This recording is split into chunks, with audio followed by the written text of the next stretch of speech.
اور یہ جو شکوہ ہے نا یہ قانونی نقطہ نظر سے بہت ٹھیک ہے, اور یہ عمران خان صاحب کے وکیل ہیں, انہوں نے کیا, نعیم حیدر پنجوتھا صاحب نے, انہوں نے ایک بڑا اہم نقطہ اٹھایا. لیکن عمران خان صاحب کے بارے میں پورا پاکستان نہیں پوری دنیا جانتی ہے کہ وہ اپنی بیوی سے نکاح کرنے کے جرم میں اس وقت جیل میں بند ہے. عمران خان صاحب کے اوپر کوئی ایسا مقدمہ نہیں ہے جس میں اس وقت ان کو جیل میں رکھا جا سکے.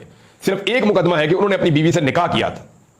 یہ دونوں میاں بیوی لگ بھگ 1 سال سے قید ہیں, اور اب ان کے اوپر صرف ایک مقدمہ ہے, اور مقدمہ کیا ہے کہ انہوں نے آپس میں شادی کی ہوئی ہے. تو اس کے اندر اب جیل میں رکھا ہوا ہے, اور ایسا پاکستان کی تاریخ میں کبھی کسی کے ساتھ نہیں ہوا. اس سے بھونڈا مذاق تو ہو نہیں سکتا. اب نعیم حیدر پنجوتھا صاحب نے, جو وکیل ہیں عمران خان صاحب کے, انہوں نے بڑا اہم نقطہ اٹھایا.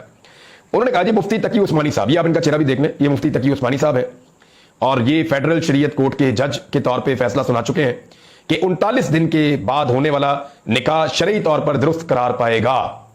یہ مفتی تقی عثمانی صاحب نے کہا.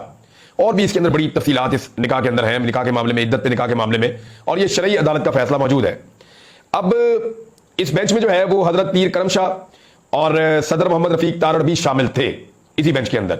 اب مفتی تقی عثمانی کو اس اہم شرعی مسئلے پر آج بھی بولنا چاہیے. یعنی انہوں نے فیصلہ دیا ہوا ہے, تو ایک سابق وزیر اعظم اور ایک سابق خاتون اول, یہ دونوں ایک ایسے نکاح کے کیس میں جو ان کے وزیر اعظم بننے سے پہلے ہوا تھا, یعنی 2017 میں ہونے والا ایک نکاح, غالباً 17 میں ہوا تھا, 17-18 میں, وہ اتنے سال پہلے ہونے والے ایک نکاح کے مقدمے میں وہ شخص بعد میں وزیر اعظم بن گیا, وہ خاتون جو ہے بعد میں خاتون اول بن گئی, اس کے بعد ان کی وزارت عظمیٰ چلی گئی, پھر اس میں گولیاں بھی چل گئی, بے شمار مقدمات 200 کے قریب ہو گئے, اور اب اس شخص کو اور اس خاتون کو جو سابق وزیر اعظم اور سابق خاتون اول ہے, آپس میں نکاح کے مقدمے میں جکڑ کے جیل میں بند کر دیا گیا.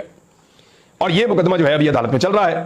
تو مفتی تقی عثمانی صاحب حیات ہیں جنہوں نے اس کے اوپر ایک بڑا کلیئر سٹیٹمنٹ اور فیصلہ دیا ہوا ہے, لیکن حیران کن طور پہ وہ خاموش ہے, وہ اس پہ بات نہیں کر رہے.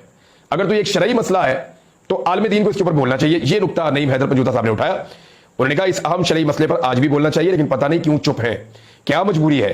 2 فروری کو فیصلہ آیا, آج 22 جون ہے, مفتی تقی عثمانی کا کوئی بیان نہیں آیا. یعنی 2 فروری سے لے کر آج تک, عدت میں نکاح کیس کا فیصلہ 2 فروری کو عمران خان کے خلاف آیا تھا, تب سے لے کر آج تک مفتی صاحب نے نہیں بتایا کہ بھی ہمارا فیصلہ موجود ہے, انصاف کیجئے, شریعت کیا کہتی ہے, اسلام کیا کہتا ہے, اس کے بارے میں مفتی صاحب بات نہیں کر